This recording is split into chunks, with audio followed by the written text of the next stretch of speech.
Namaste. Namaste. Namaste. Namaste. Nice to see you, Annette. Oh, so happy. I enjoyed my meeting with you last time. Thank you. Thank you. Nice to see Annette in Denmark. Yes, very happy to be here. Very, very happy. The first question. The first question, Bhagavan. Beloved Bhagavan, please share with us your vision for 2012 and how we can use nature in our daily life. Yes. So 2012, though we had our own revelations, is actually a very ancient prophecy. Now, as I've been telling all over the world, it is the culmination of the end of 3 cycles. One a 5,000-year cycle, the other a 26,400-year cycle, and the other a 650,000-year cycle. All these 3 are coming to a close in the year 2012, though there's a slight disagreement as whether it is 2011 or 2012, but we could safely take it as 2012, because that was how it was revealed to us. And the other thing is that we believe that this is the midpoint of the universe. The universe is supposed to be now 13.7 billion years, according to the Hindu scriptures, and it has taken 84 lakh steps to come to this point. 84 lakhs means 840,000 steps have been taken to come to this point. And we believe that all these years we have been working for it, as plants, as mammals, as animals, and whatnot. All these are stages where we have worked to arrive at this point. And now is the time for us to get into the house we have built and to start living. So we understand that up to this point we have been existing and not living. Now we are going to enter the house we have built and we are going to start living. Of course, there's this question, what right have we to enter this house and start living when animals, the dinosaurs, the fish, all have worked so very hard, our ancestors, Neanderthal man, Ramapithecus, Homo sapiens, all have worked so hard. What right do we have to enter this house and enjoy in 2012? Well, it's believed that we were those ancestors. We were those grandfathers, we were those ancient people, we were the animals, we were the birds, we are all those things. And we are just millions of years old. And therefore, we have every right to occupy this house in 2012 and start living. So whatever has gone on until now, we think of that as a time where we just worked and existed. But now is the time when we are going to start living. Though through the course of human history, there have been people who have lived, like Buddha, the Christ, and many other great enlightened people. They were the ones who somehow managed to live, and they could escape the clutches of mere existence.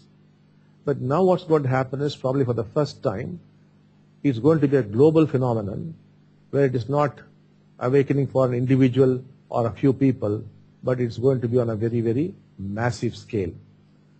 Now, according to the Hindu prophecy, this is how it goes. They have given, year by year they have given, and the year that went by, I'll use some Sanskrit names.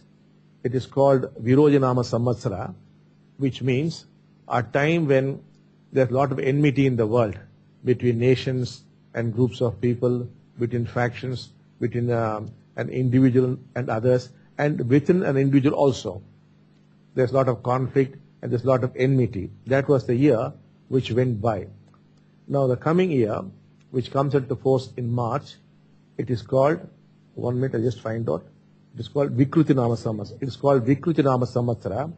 That is, it's full of perversions, very strange, unnatural things, a very perverse kind of attitude, a very perverse behavior between nations, between people, between groups, between individuals and other individuals, and within oneself. That's what we are going to experience in the year 2010. Fortunately for us, all these terrible years come to an end in 2010. Starting with March 2011, we will be entering a year called a Karanama Samvatsara, and that is the year when the actual connection between man and the divine is going to happen. So we can expect this to happen sometime around June 2011. We will see the beginnings of this, how people would be getting connected to the divine. So that is that year, 2011 June, we should see the beginnings of the new age.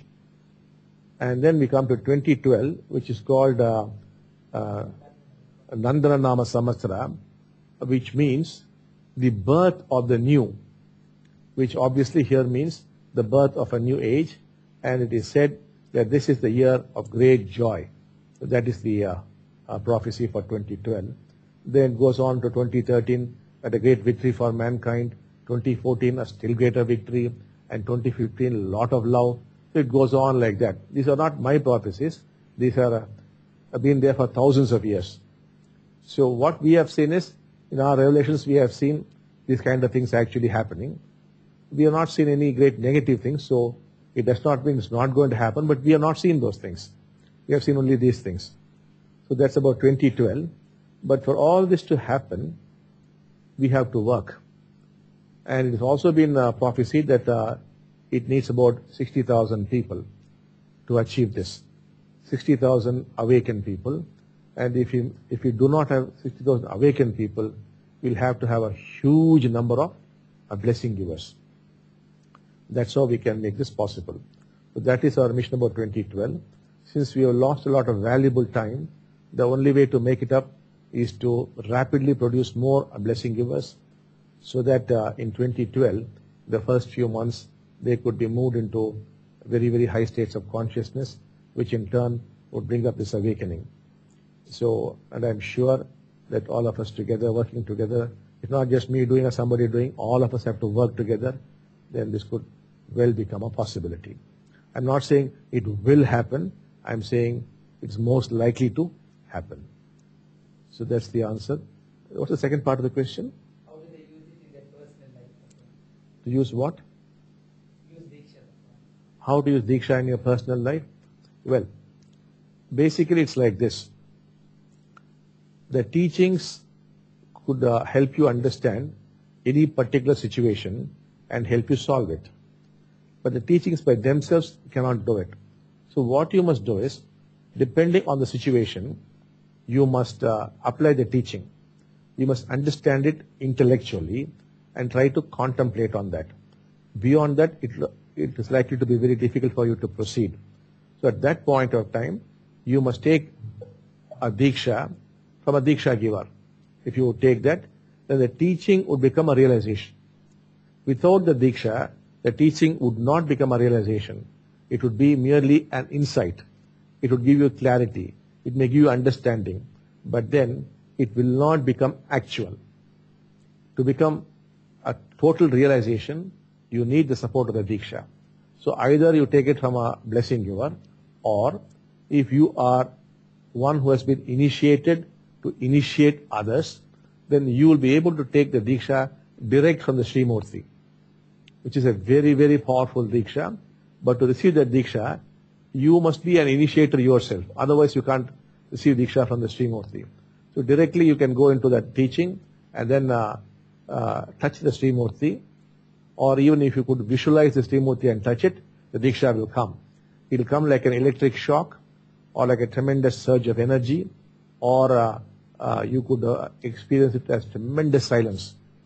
And then immediately the teaching would become a realization. That is how you have to use the Deeksha in your day-to-day life to face difficulties and problems. So that's the answer for the first question.